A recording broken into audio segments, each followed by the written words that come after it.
ప్రభునందు మాకు అత్యంత ప్రియులైన దేవుని ప్రజలందరికీ ఈ ఉదయకాల సమయంలో యేసుక్రీస్తు వారి ఉన్నతమైన శ్రేష్టమైన పూజ్యముదగిన నామం పేరిట శుభాలు ప్రకటిస్తున్నాను. యేసుక్రీస్తు ప్రభు యొక్క మహత్యము మీరందరూ కూడా అనుభవించాలని ప్రతిరోజు మీకోసం పట్టుదలగా ప్రార్థన చేస్తున్నాను. పిన్నలనేమి పెద్దలనేమి తన యందు భయభక్తులు గల వారిని యెహోవా ఆశీర్వదించినని లేఖనాలు ధృవీకరిస్తున్నాయి. దేవుని యందు ఎవరైతే నిజంగా భయభక్తులు కలిగి ఉంటారో, కొంతమందికి దేవుడు అంటే భయం ఉంటే భక్తి ఉండలేదు, భక్తి ఉంటే భయం ఉండలేదు. ప్రపంచంలో చాలామంది ఇలాగే ఉన్నారు ఈ రోజుల్లో. కానీ సత్య దేవుని యందు భయభక్తులు కలిగి ఉన్న వారిని దేవుడు విశేషంగా ఆశీర్వదిస్తారు.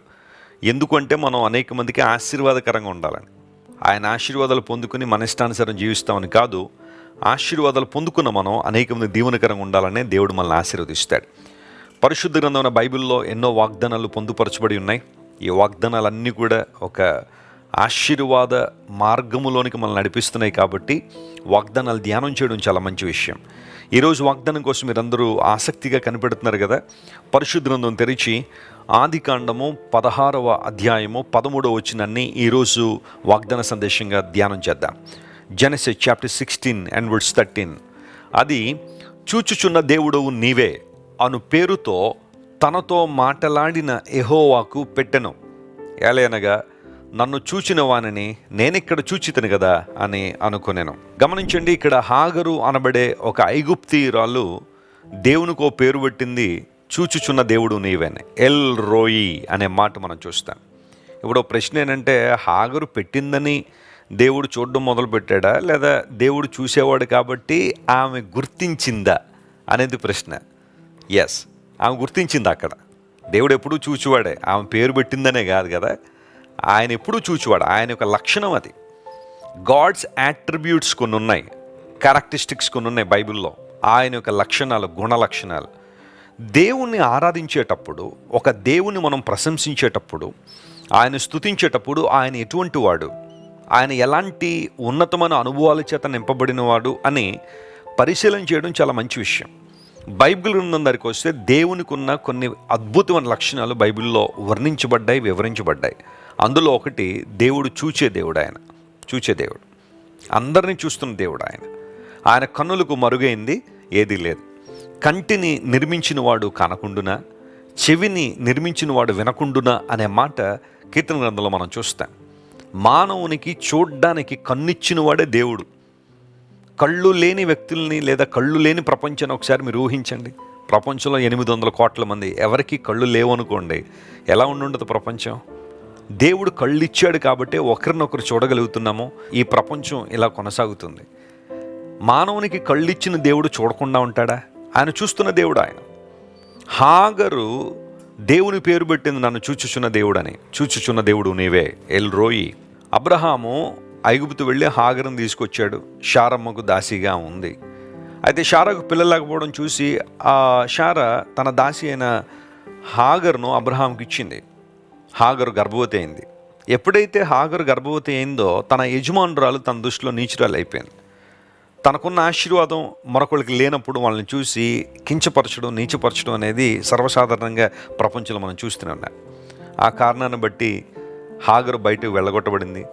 అయితే తన యజమానురాల దగ్గరికి తిరిగి వెళ్ళి ఉండాలని దేవుని దూత ద్వారా ఆజ్ఞాపించింది ఆ హాగరు. ఆ సందర్భంలో దేవుడు హాగరుతో మాట్లాడుతున్న మాట, నీకు కుమారుని ఇవ్వబోతున్నా, అతనికి ఇష్మాయేల్ అని పేరు పెడతావు. అయితే ఆ ఇష్మాయేల్ని కూడా నేను దీవిస్తానని దేవుడు వాగ్దానం చేశాడు.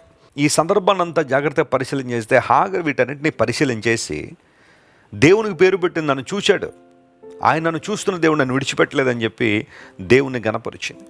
ప్రభునందు దేవుని బిడ్డలారా, ఈరోజు నీ జీవితంలో నిన్ను చూస్తున్న దేవుడు ఆయన. చాలాసార్లు అనిపిస్తూ ఉంటుంది, నేను ఇన్ని కష్టాలు పడుతుంటే దేవుడు నన్ను చూస్తున్నాడండి.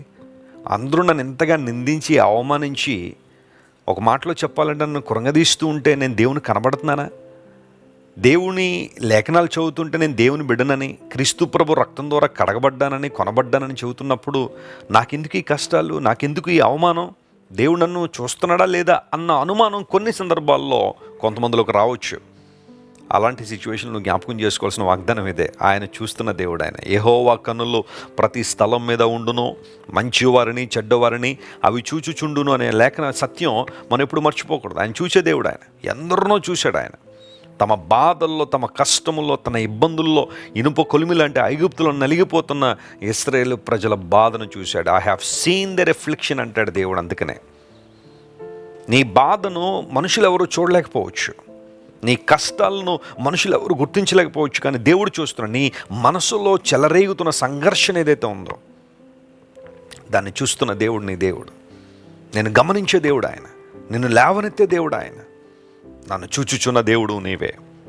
దేవుని బిడ్డలారా, అనేక మంది యేసు ప్రభువు వారి లోకంలో ఉన్న కాలంలో ఇబ్బందుల్లో, కష్టాల్లో, ప్రతికూలతల్లో ఉన్నప్పుడు, వెలువేయబడినప్పుడు దేవుడు వారిని కనుగొని వారిని చూచి గొప్ప కార్యాలు వారి ద్వారా జరిగించాడు. ఈరోజు నీ నిస్సహాయ స్థితిలో నేను లేవనెత్తగలిగిన వాడు ఆయన, నిన్ను చూచే దేవుడు ఆయన. ఆయన కన్నులకు మరుగైంది ఏదీ లేదు కనుక నిన్ను చూస్తున్న దేవుడు నిన్ను బలపరుస్తాడని నువ్వు నమ్మాలి, విశ్వసించాలి. దేవుని కార్యాలు నీ జీవితంలో జరుగునట్లుగా ఆయనకు అవకాశం ఇవ్వాలి. ఏ విషయానికి నువ్వు కృంగిపోవద్దు, దేని గురించి నువ్వు చింతపడద్దు. ప్రతి విషయంలో కృతజ్ఞతాపూర్వకంగా నీ విన్నపాలు దేవునికి తెలియచేయి. నిన్ను చూచే దేవుడు ఆయన. ఒకనాడు నిన్ను హెచ్చిస్తాడు, బలపరుస్తాడు. సంకెళ్ళ చేత బంధించబడిన యోసేపును ఎవరు చూడలేదేమో, కానీ దేవుడు చూశాడు. యోసేపులో ఉన్న ఆలోచనలను ప్రభువు చూశాడు. యోసేపు వేటినైనా వదులుకోవడానికి సిద్ధపడ్డాడు, కానీ దేవునితో సహవాసాన్ని మాత్రం వదులుకోలేదు. ఆయన కృపలో వర్ధిల్లడానికి ఇష్టపడ్డాడు. కాబట్టే ఆ భయంకరమైన బంధకాల్లోంచి దేవుడు యోసేపును బయటికి తీసుకొచ్చి ఐగుప్తు దేశానికి గవర్నర్గా నియమించాడు. ఐగుప్తు దేశం యోసేపు ద్వారా ఆశీర్వదించబడింది. కష్ట పరిస్థితుల్లో, కరువు సమయాల్లో కూడా యోసేపు అనేక మందికి ప్రయోజనకరంగా ఉన్నాడు, దేవుడు తనకిచ్చిన జ్ఞానాన్ని బట్టి. దేవుని బిడ్డ, ఈరోజు నువ్వు దీవించబడడం మాత్రమే కాదు, నువ్వు ఆశీర్వదించబడడం మాత్రమే కాదు, నువ్వు ప్రయోజనం పొందుకోవడం మాత్రమే కాదు, నిన్ను అనేక మంది దీవెనకరంగా, ఆశీర్వాదకరంగా మార్చాలని దేవుడు ఆశిస్తున్నాడు.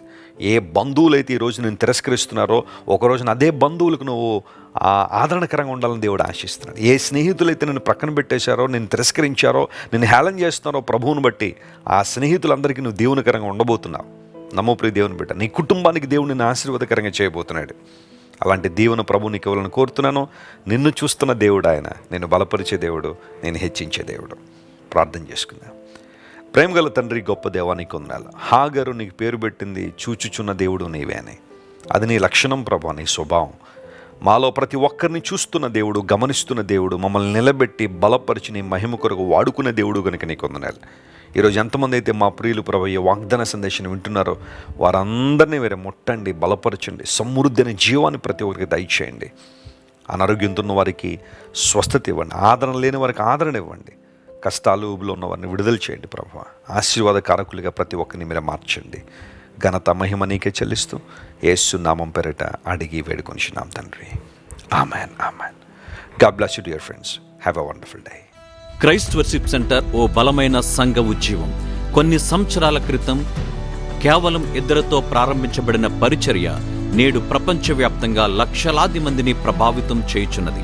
రాజమండ్రి, సికింద్రాబాద్, బెంగళూరు, చెన్నై, నెల్లూరు, దుబాయ్, బెహ్రైన్, కరీంనగర్, విశాఖపట్నం, గద్వాల్, కొవ్వూరు, మలకపల్లి, శ్రీలంక, భూటాన్, అడ్డతీగల, పాలమూరు, మచిలీపట్నం, ఇందిరానగర్లతో పాటు అనేక గ్రామాల్లో క్రైస్ట్ వర్షిప్ సెంటర్ ఆరాధనలు జరుగుచున్నవి. వాక్య సంబంధమైన ఉజ్జీవంలో, పరిశుద్ధాత్మ సంరక్షణలో కొనసాగాలనుకునే ప్రతి ఒక్కరికి మా ప్రేమపూర్వక ఆహ్వానాన్ని అందిస్తున్నాము. రండి, ఆత్మతో సత్యముతో ప్రభువైన యేసుక్రీస్తును ఆరాధిద్దాం. మీరు ఇంతవరకు విన్న దైవ సందేశం మరియు దేవుని సేవకులు చేసిన ప్రార్థన మీకు ఆశీర్వాదకరముగా ఉన్నదని విశ్వసించుచున్నాము. ఈ సందేశాన్ని మీ స్నేహితులకు, బంధువులకు షేర్ చేయండి. మీకు ఏదైనా ప్రార్థన అవసరత ఉన్నచో మా ఫోన్ నంబర్లకు కాల్ చేయండి. దేవుడు మిమ్మల్ని ప్రేరేపిస్తే విశ్వాసంతో సాగుచున్న ఈ పరిచర్యను ప్రోత్సహించండి. మరిన్ని వర్తమానాలు, పాటలు వినుటకు జాన్ వెస్లీ మినిస్ట్రీస్ అను మా యూట్యూబ్ ఛానల్ను సబ్స్క్రైబ్ చేసుకొనండి. ప్రభువైన యేసుక్రీస్తు కృప మీకు తోడైండును గాక.